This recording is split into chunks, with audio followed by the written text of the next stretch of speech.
রাজধানী জাতীয় সোহরাওয়ার্দী উদ্যানে শান্তি সমাবেশে জাতির উদ্দেশ্যে আমার জিজ্ঞাসা, আজকে বর্তমান এই বাংলাদেশে আমরা যা দেখছি, বলুন, হাত উঁচু করে বলুন, আমরা কি আজ খানকায় নিরাপদ? আজকে আমরা কি রাজপথে নিরাপদ? আমরা কি অফিসে নিরাপদ? আমরা কি রাস্তায় নিরাপদ?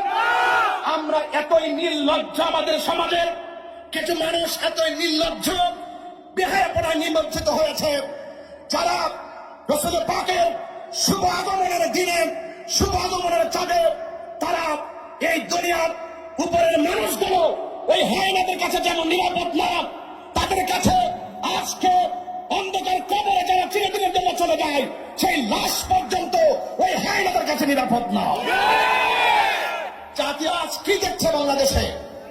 আমি অন্তর্বর্তীকালীন সরকারকে দায়িত্বহীন কণ্ঠে শুধু এই বাংলাদেশের ঢাকার জাতীয় সোহরাওয়ার্দী উদ্যান থেকে দায়িত্বহীন কণ্ঠে বলতে চাই, অনতিবিলম্বে এই সমস্ত নেককারজনক ঘটনা যারা ঘটিয়েছে তাদেরকে আইনের আওতায় আনতে হবে, ঠিক কিনা বলেন? আজকে শুধুমাত্র মাঝবান্ডার দরবারের আশিকিনদেরকে এই মাঠে তিন ধরনের জায়গা নেই, আশিকে রাসূলরা চলে এসেছে। আমরা শুধুমাত্র জানাই দিতে চাই, এই দেশে 12,000 দরবার আছে। আহলে সুন্নাত ওয়াল জামাত বিচ্ছিন্ন নয়। আজ আহলে সুন্নাত ওয়াল জামাত সকল পীর মাসের সব অঙ্গ সংগঠন আজ ঐক্যবদ্ধ, ঠিক কিনা বলেন? এই জন্য আল্লাহু আকবার, নারায়ে তাকবীর, আল্লাহু আকবার, ইয়া রাসূলুল্লাহ,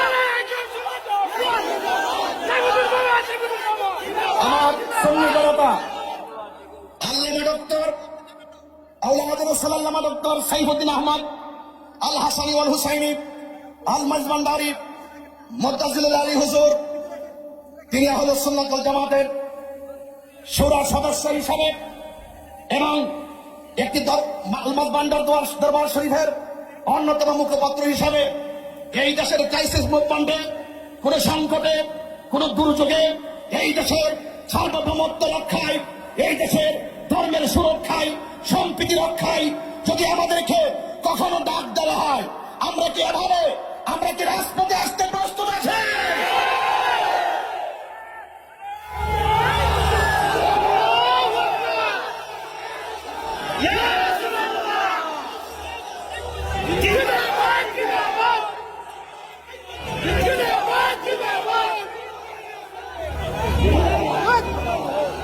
আমার ভাইয়েরা, আখিরি কালাম